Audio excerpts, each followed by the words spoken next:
Kaibigan, takot ba kayo sa diabetes, sa high blood sugar? Lahat po tayo takot, di ba? Gusto natin magpa-check ng blood sugar. Kaya lang, syempre, minsan hindi ka naman talaga lagi nagpapa-check, di ba? Minsan once a year, o minsan nakakaligtaan natin.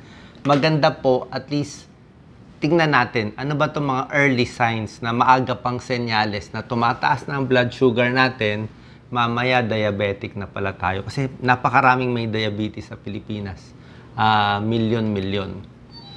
So, sa high blood sugar symptoms, ito yung mga early signs. Pag napansin nyo, lagi kayo nauuhaw. Lagi siya nauuhaw. Pero kahit gaano karaming inumin, hindi pa rin nawawala yung uhaw. Tapos ihi siya ng ihi. Possible sign to. Early sign ng diabetes. Kasi nga, yung sugar tumataas Tapos yung sugar lumalabas sa ihi natin Ganito po. So, inom siya ng inom, ihi ng ihi. Pag chinek ang blood sugar, mataas. Hindi dapat lalampas na 126 to. Fasting blood sugar. Mataas na po to, 208. Isang sintomas nila, dry mouth. Para laging tuyo. Tuyo yung labi nila. Yan ang, minsan kala mo wala, na dry lang yung mouth. Pero pag inom ka ng inom, tuyo pa rin ang labi. Check mo ko yung blood sugar po ninyo. Another sign, yung laging nagugutom. Kain siya ng kain. Pero magtataka ka, bakit kain siya ng kain pero namamayat siya? Hindi siya tumataba. Ibig sabihin, yung kinain niya na-convert sa glucose pero hindi ma-absorb ng katawan kasi kulang siya sa insulin. Dahil kulang siya sa insulin, hindi na-absorb kaya hindi siya tumataba. So, maayos ba to? So, okay ba to? Kumakain siya, hindi siya tumataba? Hindi po okay. Kasi yung mataas na blood sugar, yan ang sumisira sa organs, halos sa buong organs ng katawan natin. Yan ang sumisira yung mataas na blood sugar At alam din ng langgam. Sabi nga nila, alam ng langgam ang diabetes. Kaya merong mga langgam na umiikot dun sa ihi ng pasyente. Kasi nga lumalabas na yung asukal sa ihi. Pag nag-urinalysis, makikita mo +1, +4 ang glucose sa urine. Ibig sabihin, sobra na taas ang blood sugar. Tinatapon na ng katawan natin. Hindi po maganda. Masisira yung kidneys. Isa pang blood sugar sign, madali tamaan ng infection. Madalas magkaroon ng infection ng kababaihan, pwedeng vaginal infection, yeast infection, madalas mag-UTI. Magtataka, bakit ang dalas magka-UTI? Laging may maputi na lumalabas na sa puwerta. So, baka mataas ang blood sugar. Diabetic pala. Ito, bukod sa blood vessels na sinisira ng diabetes, pati yung nerves natin yung nerves sa ugat.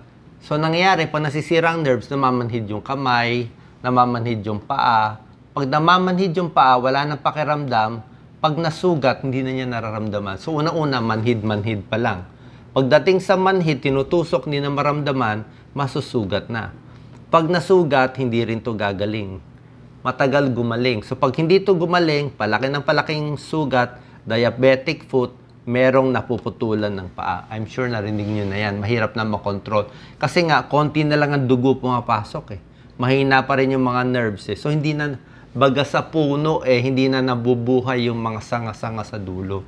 Nasisira. Yan po. Pamanhid muna, next time, hindi na gumagaling. Ito pa, bukod dyan, sa UTI, madalas kasi, marami ding skin problems, nangangati, may pula-pula. Kasi nga nagda-dry, dehydrated sila Nadi-dehydrate sila sa taas ng blood sugar nila. May mga kati-kati sa katawan. Possible blood sugar sign yan. Ito po, bukod sa pagkati-kati, kumakapal din minsan ang balat. Insulin resistance. Velvety, parang kumakapal, parang leather yung balat. Tingnan mo yung leeg. Sa muka, tingnan mo ang kilikili. Tingnan mo sa binti, nangingitim very rough siya, madami pang skin tags. So, ayan po, tingnan mo yung leg. Pag nakakita kayo ng ganito, overweight siya, early sign to ng diabetes. Kita nyo. So, tingnan nyo yung sarili nyo, hindi lang yan sa overweight. Possible diabetic, pwede rin ibang mga sakit, pero i-check mo muna for diabetes. Isa pa, laging pagod. Kahit natutulog na siya, kahit nakatulog, nakapahinga, pagod pa rin. At kung 5 years na yung diabetes, minsan kasi hindi naman na huhuli agad kung tumaas ang blood sugar, hindi mo chinecheck, hindi mo malalaman So maghihintay ka 2 years, 3 years, 5 years, hindi nakakontrol, matagal nang mataas ang blood sugar mo, hindi mo pinapansin, masisira na yung organ ng lalaki. Impotent. So erectile dysfunction. So hindi na magkakaproblema sa sex. Masisira na rin ang mata, diabetic retinopathy, pag matagal-tagal. So ito po, paano natin malalaman? I-check lang natin yung fasting blood sugar. Ito, Dr. Lisa. Fasting blood sugar. So, ang normal ng fasting blood sugar, dapat ito po, 99 and below milligrams per DL, pag ito yung unit, or hanggang 5.5 pag millimoles per liter. Pag lumampas na ng 126 milligrams per DL yung fasting blood sugar mo, diabetic na po yan. Lalo na pag kinuha 2 beses o lampas 7, ayaw natin lumampas dito. May ibang tao, lampas 200, 300 pa, yung malala na yun. Meron ding isang test, hemoglobin A1C, mas maganda to, 3 months blood sugar in average. So, huli ka talaga kung tumataas blood sugar mo. So, pag mataas siya sa 6.5, diabetic na po to. Pag diabetes ba, ano ba, delikado na, hopeless na, delikado. Pag hindi mo i-control, hahayaan mo, in 5 years, maraming masisira. Kidney failure, lahat. Pwede mag-dialysis, may namamatay. Pero pag i-control mo, magpapacheck tayo lagi, i-control natin na mababa lagi ang blood sugar, pwede humaba ang buhay, maging normal ang buhay, magagawa nyo lahat ng gusto nyo. At minsan, kung ganito kababa, nako-control pa. Paano natin mako-control? Anyway, ito pa ibang komplikasyon, skin infections, mabubulag pag matagalan, sa puso, magkakaproblema, heart problem, pati mga blood vessels sa paa, nagkakaproblema, fatty liver, ito, kidney damage. Oh. High blood at diabetes ang nagkakos ng kidney failure. Ito gagawin natin. 6 tips. Kailangan regular na mag-exercise. Kasi mas gumagalaw-galaw kayo, nagagamit mo yung glucose, yung sugar sa katawan, bababa yung blood sugar mo. Kasi ginagamit mo eh. Diba? Bawas kain, more exercise. Ito, yung mga tamang pagkain, papakita ko sa inyo anong klaseng itsura, ang correct foods for diabetes. Magpapapayat. Pag overweight, syempre prone ka magkaroon ng diabetes. Tigil ang sigarilyo, tigil ang alak. At syempre, suporta sa friends, family, and doctors mo. Pag hindi nakuha sa diet, ito po, merong tableta na iniinom. Safe yung mga gamot natin. Safe yan, mga metformin, glycoside. Pwede po lahat yan. Wala pong magbibigay sa inyo yung doktor nyo, diabetes specialist.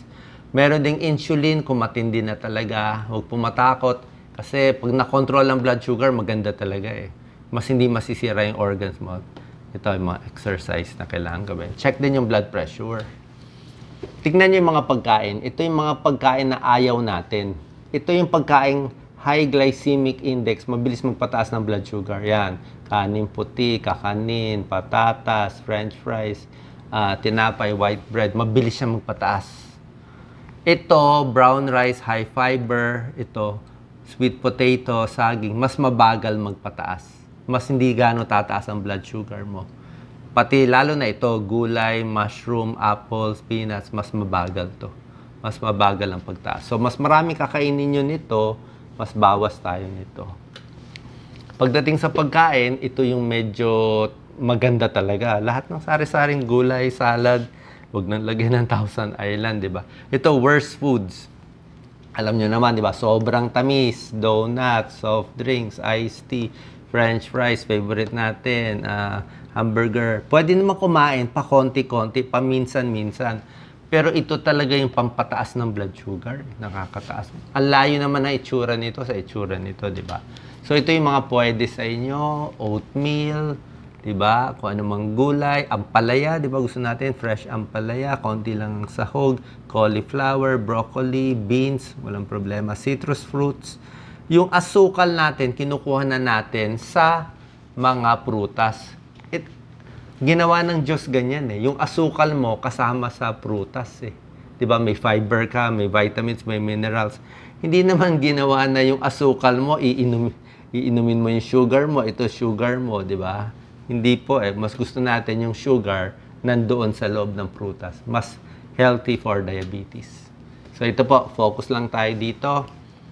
Diba? Rubber shoes, exercise, ito, yung mga iniinom, sapat na tulog din. At ito po, kung merong problema, punta tayo sa inyong endocrinologist. God bless po.